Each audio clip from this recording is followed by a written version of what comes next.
നാടകത്തെ നെഞ്ചിലേറ്റിയ ഒരു ഗ്രാമമുണ്ട് തൃശൂരിൽ. വേലൂർ പഞ്ചായത്തിലെ പാത്രമംഗലം ഗ്രാമത്തിന് നാടകം ജീവശ്വാസമാണ്.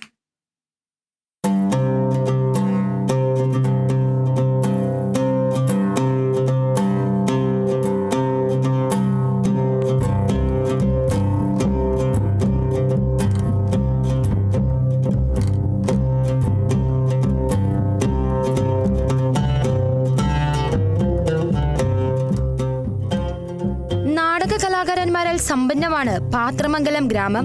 6 പതിറ്റാണ്ടിന്റെ പാരമ്പര്യമുണ്ട് ഈ നാടിന്റെ നാടക പാരമ്പര്യത്തിന്. വിവിധ കൂട്ടായ്മകളിലൂടെ നിരവധി നാടകങ്ങൾ ഇവിടെ അവതരിപ്പിച്ചിട്ടുണ്ട്.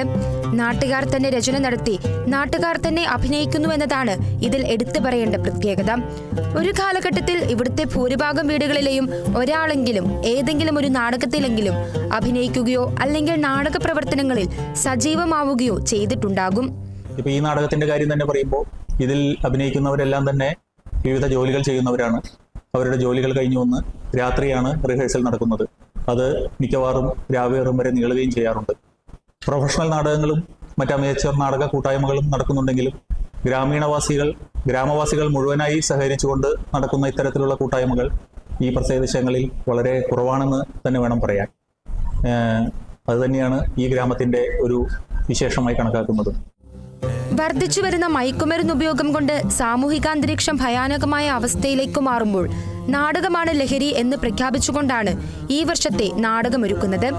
നാട്ടുകാരനും ഓട്ടോറിക്ഷ തൊഴിലാളിയുമായ മണികണ്ഠനാണ് മുന്നാഴിക്കനവ് എന്ന നാടകത്തിന്റെ കഥ എഴുതിയിട്ടുള്ളത്. മണികണ്ഠൻ ഇതിനു മുൻപ് 30 നാടകങ്ങൾ എഴുതിയിട്ടുണ്ട്. പഠിക്കുന്ന കാലം മുതൽ തന്നെ സ്കൂൾ നാടകങ്ങൾ എഴുതി ഒരു 10-30 നാടകങ്ങൾ ഇതുവരെ എഴുതിയിട്ടുണ്ട്. ഈ ഞങ്ങളുടെ നാട്ടിൽ തന്നെ ഒരു 10-15 നാടകം കളിച്ചിട്ടുണ്ട്. പിന്നെ അതേ ഇത് ഇപ്പോഴും കൊണ്ടു നടക്കുന്ന എന്നോട് എൻ്റെ കുറേ സുഹൃത്തുക്കൾ എൻ്റെ ഒപ്പമുണ്ട്. അതും എൻ്റെ ഒരു വിജയമാണ്. ജനകീയമായ എല്ലാവരും കൊണ്ട് സഹകരിച്ചിട്ടാണ് ഈ പരിപാടി നടക്കുന്നത്. വിജയമാണെന്നാണ് പ്രതീക്ഷ. സജീവ നാടക ചലച്ചിത്ര പ്രവർത്തകനായ സ്വാതി മോഹൻ ഷോർണൂറാണ് സംവിധാനം നിർവഹിക്കുന്നത്. നാട്ടുകാർ ജോലി കഴിഞ്ഞെത്തിയതിനു ശേഷം രാത്രിയിലാണ് റിഹേഴ്സൽ നടത്തുന്നത്.